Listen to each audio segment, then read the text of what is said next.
People disappear in the winter woods every year. They blame the cold. They blame the storms. But the ones who come back alive all whisper the same thing. Something was hunting them. Something that sounded human, but wasn't.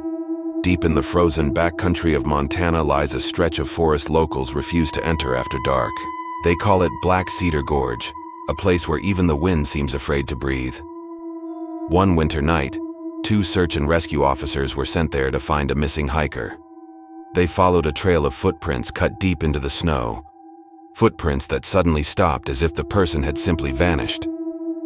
The forest grew eerily silent. Too silent. The younger officer pointed his flashlight at the tree line and froze. A shape stood between the trunks, impossibly tall, so thin it looked carved from bone. It did not move. It did not blink. Its eyes were nothing but dark hollows that seemed to swallow the light whole. The officers called out, thinking it might be the missing hiker. That is when the thing opened its mouth, and from its throat came the hiker's voice, perfectly copied. "Help, please. I'm hurt." The voice echoed through the woods, but the creature's jaw barely moved. The older officer grabbed his partner's arm and whispered the word the locals used in terrified hushed tones. Wendigo.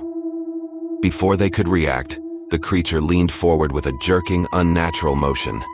Its limbs unfolded like broken stilts. It stepped toward them, each movement disturbingly smooth, almost gliding across the snow without leaving footprints. The forest came alive with cracking branches and distant screams that were not quite human.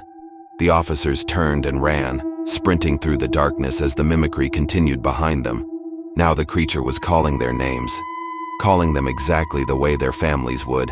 They did not stop until they reached the edge of the gorge, breathless, terrified, and shaking. When the rest of the search team arrived at dawn, the creature was gone. But something else was waiting. The missing hiker's jacket lay neatly folded on a tree stump. Next to it, pressed into the snow, were massive skeletal handprints, far too large to belong to any human.